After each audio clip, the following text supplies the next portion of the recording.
Graders, I'm going to read a story to you called Earth Day Every Day. At the end of the story, I will go over a poster project that will be open to all third graders that they can work on this week if they choose to. I am at the glossary of the book, and I'm going to go over some vocabulary words with you first. The first word is compost. The definition is to turn things like vegetable peels or leaves into something that helps plants grow. The second word is Earth Day. It's a special day for people around the world to help the planet. The third word is Earthling. An Earthling is someone who lives on planet Earth. You will see the word manatee. A manatee is a large, peaceful, swimming animal. Another word you will see is protect. Protect means to keep something from being hurt. And the word reuse is to use something again. So I'm going to now read the story to you. I'm going to go back to the beginning. Earth Day Every Day by Lisa Ballard. Chapter 1. What a mess. My name is Trina. I'm an Earthling.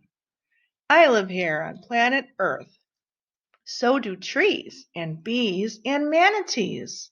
Unless you're from Mars, you're an Earthling too.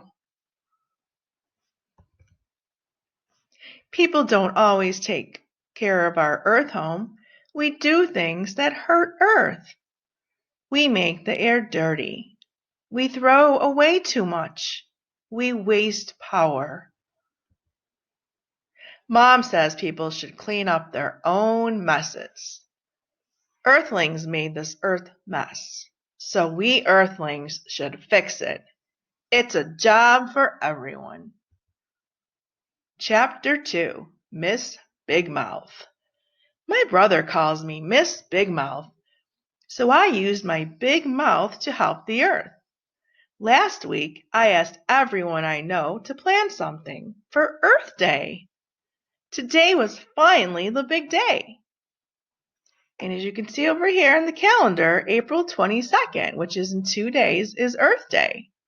Earth Day happens once a year on April 22nd. On that day, people everywhere remember to help the Earth. Earth Day also reminds us to take care of Earth all year long. My teacher taught my class how to plant trees. Everyone got to help. Someday our trees will grow to be much taller than we are. They'll make good homes for birds. You can also plant special gardens to feed bees and butterflies. And trees and plants aren't just helpful to animals. They also clean the air that we all breathe.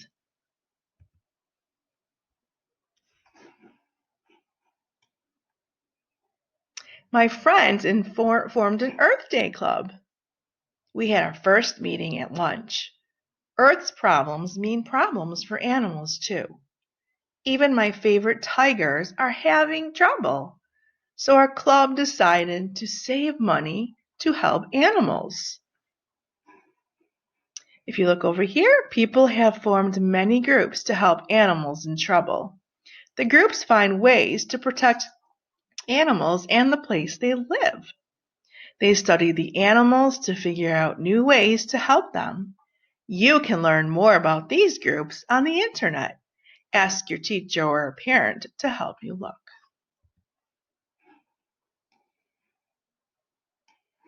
Chapter 3. My Family's Earth Day. My family and neighbors had an Earth Day trade. Everybody brought stuff that they don't need anymore. We traded for things we want. Mom wouldn't let me trade my brothers, so I traded an old puzzle for a soccer ball. It's better for the Earth when we reuse old things.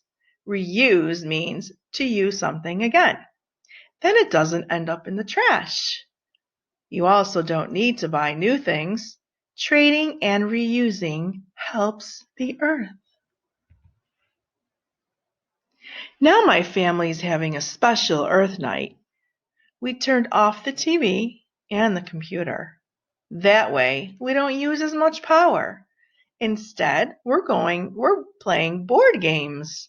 My dog Daisy and I are winning. Using power can make the air dirty. So turn off lights and machines whenever you can.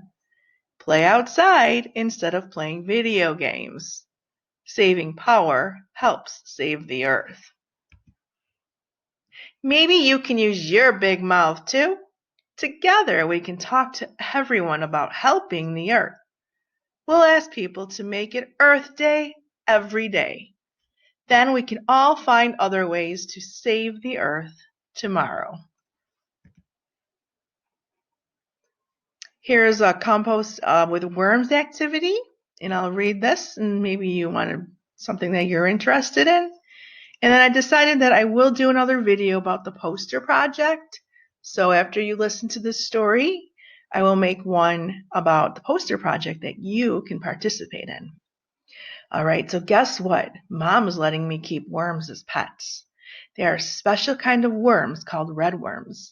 They help my family compost. Composting turns certain things we throw away into something useful. The worms live in our worm compost bin. We put things like fruit and vegetable peelings in there. Eggshells go in there too. That way, those things don't end up in the trash. The worms eat these things and turn them into something that looks like dirt. Don't tell my mom, but the dirt is worm poop. The worms eat and poop a lot. Ew. Then we put the worm-made super dirt on our garden. Don't worry, worm poop dirt isn't stinky. It makes our plants grow strong. That's sure better than having more trash around the house. And there are lots of places that you can put a worm compost bin. Talk to your family or your teacher at school. Maybe you can start a worm compost bin too. Then invite some worms to lunch. Here are some websites to help you get started. I hope you enjoyed the story, and I'm going to do another video on a poster.